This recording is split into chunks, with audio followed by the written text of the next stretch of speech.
I just felt like this is like such a ready-made world for me to explore what I find interesting as a writer. And I guess there was also a part of me that was just like, I get a little bit of a thrill from pushing buttons, especially in the literary industry where like everybody is so prudy and buttoned up. This is awesome. This is the galley, but it doesn't have no why the book had a wrap around it. Oh yeah, I don't have my copy with I do have a copy with me, but I have Probably the the UK copy with me for some reason. oh, I love the copy. Who put that out? Um, Virago, it's a feminist imprint of Little Brown in the UK. Oh, that's so cool. Yeah. Yeah, it's I love my editors, both of them, but I really loved my UK editor, who I worked with for the first time on this book, Yeah, I think I met Anna one. Kelly. That's so cool. So this is was the cover, and I think they probably because the took us. Yeah. Yeah, there's a belly band, is what they call it, that wraps around. That's like, it's funny because like I think it's a great design. It was designed by a designer named Luke Bird, but like I feel like some readers don't know like what the band that goes around it sort of harkens back to because it's like, people are so young now and time has passed so much that it's like nobody knows that they used to put those around dirty magazines at magazine stands or whatever. Yeah, or they were fully wrapped and things like that. But yeah, Yeah. yeah. So there were some bookstores that wouldn't carry it because of Yeah, it's like kind of hard to tell why, like nobody's going to tell you why they don't stock it. And I think like some of it has to do probably with the title, just like the XXX, and like how algorithms handle that. Or like even if you Google the book, like porn comes up. I don't know. It's been, and it's anything but that. I mean I mean we'll get to that. It that is their career for a while. yeah. But it's I would not call it a pornography book or even yeah, No. no, it's Yeah, it's about porn in some ways, but it's not porn. it's literature. You're writing Yeah, it's literature. literary. It's not even really like I wouldn't even classify it as like an erotic thriller or something. Like I'm reading one of those right now. I just started it. But yeah, there was a sex scene in that I was reading last night and I was like, this is way more explicit. There was a really good book. I think it was called Dead Girls by Alice Boleyn about, I think she might have written about True Detective, but she wrote about a lot of different film and TV and about sort of like the archetype of the dead girl therein. And it was really good. I think it came out in 2018. It sounds really familiar. I might have run across it because I was researching that for a while. Yeah.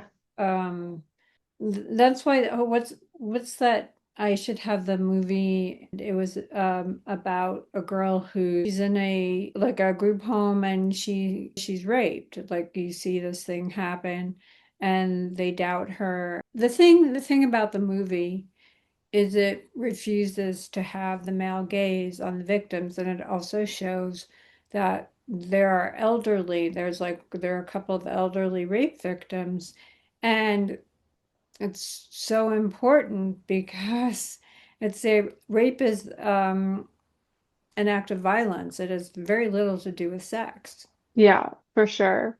But it's so like aestheticized and eroticized in our culture in particular, I think. Although I'm sure that's really popular in other cultures as well, but it just feels like,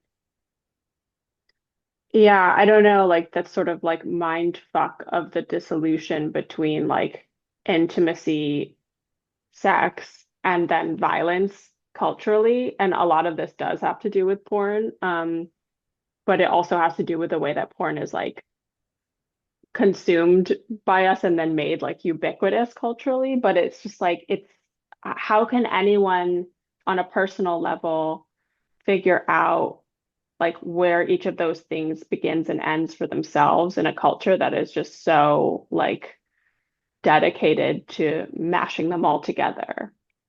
Yeah, and that brings us back to how this book came together. I'm curious how the idea germinated, and I know you from interviews you did a lot of like research in reading and talking to people. So how did the idea come about? Um, I was listening to Lily Analytics podcast Once Upon a Time in the Valley about Tracy Lords, the famous porn star from the early 80s who lied about her age or was underage when she performed. Whether or not that was intentional on her part or not is sort of a great mystery. Um, but yeah, I just thought like, oh, this world is so compelling to me. It's like close to where I live. I live in Malibu. It's like right over the hill from me. Which so is Laurel Canyon. But I don't know. I just felt like this is like such a ready-made world for me to explore what I find interesting as a writer. And I guess there was also a part of me that was just like, I get a little bit of a thrill from pushing buttons, especially in the literary industry where like everybody is so prudy and buttoned up. And like I find it I don't know, I don't find it thrilling now, but at the time I was kind of like, haha, like I'll make these prudes like have to like confront porn through a literary lens. Um, so yeah, I just But changed what it. changed? You said that you don't now. What was the transformation, or what was the Um, I think that this will probably change again. I'm just so fresh off of putting the book out, but like, the idea of like forcing a prude to like confront their own prudishness and the actuality of it feel like two separate things.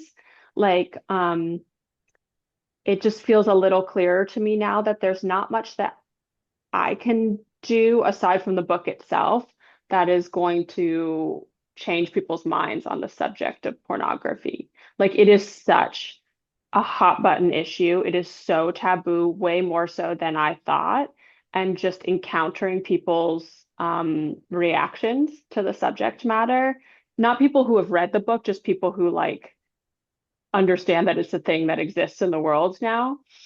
I'm just like, fuck this. I don't need this shit in my life. what surprised you when you researched and um I mean it's interesting how okay the the sex of what was portrayed like in the 80s and how there's in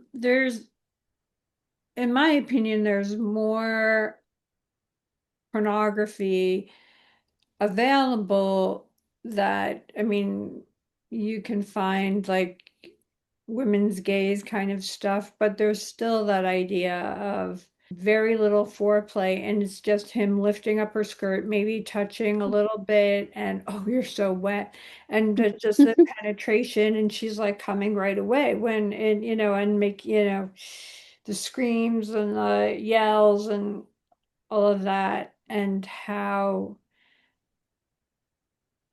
dangerous that is because guys really get so much of their training off of like Pornhub.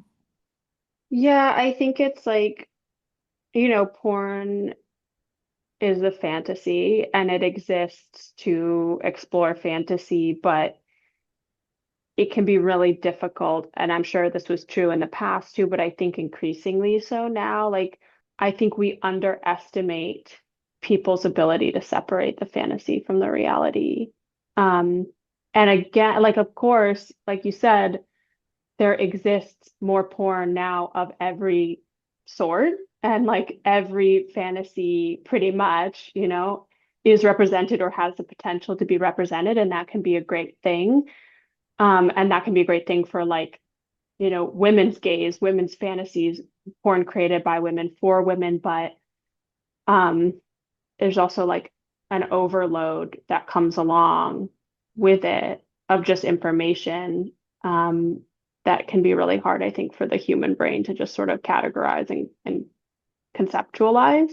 I don't know how much it really surprised me, but it excited me when I started researching this was how positively female performers from that era, from the 80s, talked about their work and like the compensation therein. And I think like for me, at least like OnlyFans was a thing when I was writing this book, but like understanding internet porn pre OnlyFans as like the sort of porn that I had come up with more, like there was something really thrilling to me about porn that really compensated performers and could, something that you could really make a living off of and a good one and like feel empowered by in that way. And then like, of course, like it all has to do with technology. And when technology shifted to internet porn, like many industries, it became a lot harder to make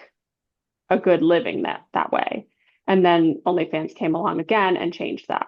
And now it's going to get changed again by AI.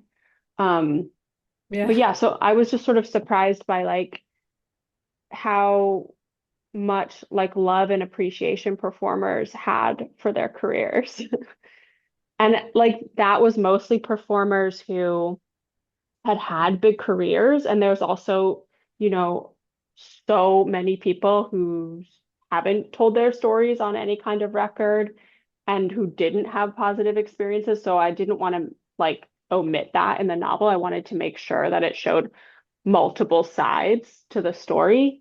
But I didn't want it to be like Jude had a great experience and Winnie had a bad experience. Compare and contrast. Like I didn't want that. I just wanted it to be like it's never one thing. It cannot be either good or bad with something like porn. It's too giant of a cultural machine for it to be reduced to good or bad.